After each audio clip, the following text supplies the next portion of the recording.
Hey fam, I hope you're doing well. In today's video, I want to go over my thought process when it comes to buying or selling spot. I will cover a few tools, indexes, and indicators that I personally use to determine when it is time to buy or when it is time to sell. Obviously, if you've been following my corner, you know that I use a different set of tools, indexes, or indicators that complement each other and that build my system. I rarely rely on a single indicator to determine when it's time to enter or exit a position. One of my favorite tools is the RSI index that I personally use on the 12-hour or 1-day time frame. I rarely use it on a lower time frame unless I'm trading intraday, but for spot purchases I only use the 12-hour and the 1-day, as that tells me the macro levels that I'm interested in. So with the RSI, or the relative strength index, we basically understand when an asset is oversold or considered on a discount or relatively cheap, which is usually the area sub 30, or when an asset is overbought or considered relatively expensive, which is the area above 70. Typically, I tried to avoid new spot purchases when an asset is at an overbought area, as that means that the trade is really crowded, or the token that I'm investing in is really crowded. A lot of people show interest and there's just more irrational behavior around these levels. So for example, you see open interest increasing as people follow the price on perps. Whereas I try to buy when most people capitulate on a coin, exit the position,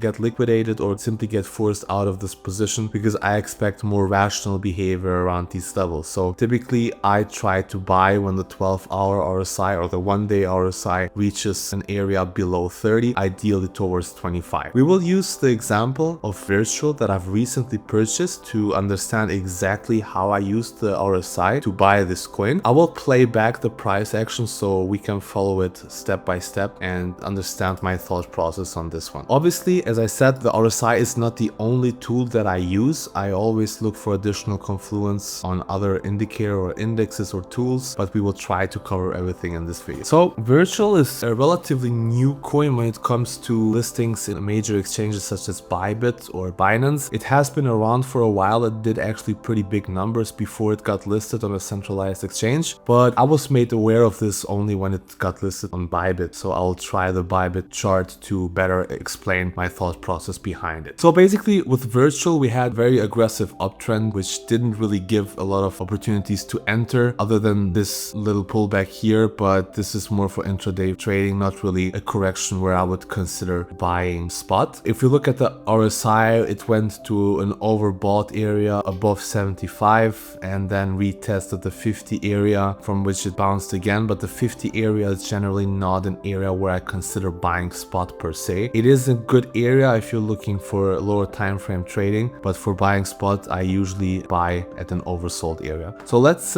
play this price action and see what happens, and then we make a plan on how to buy this. So obviously Virtual went to an all-time high at around $5, $5.20, and at this point a lot of people have been talking about this. There's a lot of open interest build up. There are many traders from lower that have made great profits and that will be taking profits because the 12-hour RSI reached an overbought area. This to me tells me that it's not time to buy because of different reasons. As I said, many people are in from lower. They will take profits because now Virtual is considered relatively expensive, and I don't want to buy it when it is considered relatively expensive. I want to buy it when it is considered relatively cheap. Now, what we can do in this case is look at different price levels that we would be interested in to buy, right? We can use different methods to do that. We can use fibs, pull the fibs and see what levels are interesting for buying purposes. We can use POCs as well. So it really depends what tool works for you. In this case, I won't use fibs and I won't use POCs because I want to focus only on RSI, but you can obviously use that. And you can also use simple supply and demand. Just identify good buy zones from the chart alone that would be interesting for buying if you get a pullback. So I'll do that now. Obviously, there are a few levels that are interesting where I would consider buying, but I won't play all the levels, right? I will look for additional confluence through the RSI, and that's why I'm doing this video. Now let's play this video and let some price action develop. So now we can see that the price has rejected from an overbought area on the 12-hour, but I'm still not interested in buying this for two reasons. The first reason is that the 12-hour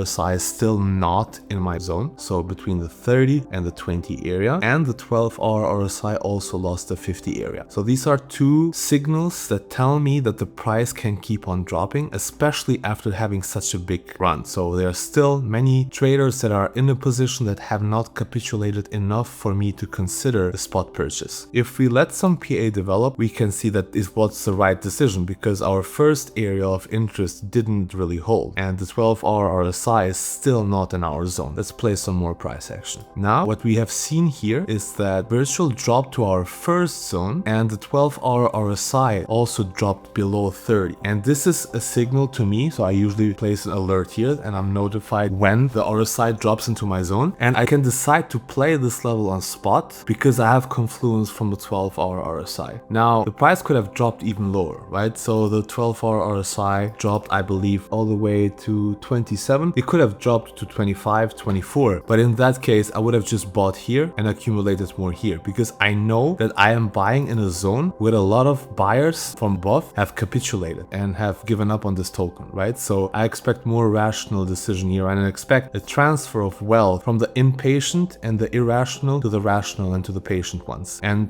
if we play some more price action, we can see that this got proven correct, right? We got a good reaction from the 12-hour RSI oversold area. Virtual gave a total of 40% move basically, and what we see now is the 12-hour RSI is rising all the way to the 50 level, right, which is our first area of interest to take some profits. And we can see that from the price as well. It's been struggling from this level. So if you buy here after 12-hour RSI reset, it makes sense to set your first TP at the 50 area or close to the 50 area. It often gets front ran, and your second TP or full TP in an overbought area, which is typically at 70. So I usually place alerts at 45 and 65 so that I'm notified. Now, obviously, in this case, I'm only using the RSI and simple supply and demand to determine when to buy. You can use POCs, you can use FIBs. Usually, I also use other indexes such as Total 2 or USDT dominance to determine if an RSI level that got hit is a solid level to buy or a solid level to sell. But in this case, I only use the RSI to make the video a bit simpler and to help you understand how I use the RSI to determine when it is time to buy and when it is time to sell. Obviously, the RSI alone does not always tell us a point where we can expect a reversal. The RSI, even on a higher time frame, can stay at an overbought area for weeks. You can see that with SUI, for example, because there are simply a lot of spot demand for SUI, and it is an overbought area for days and even weeks. So it's not always an indication that a coin will reverse from any extreme level of the RSI.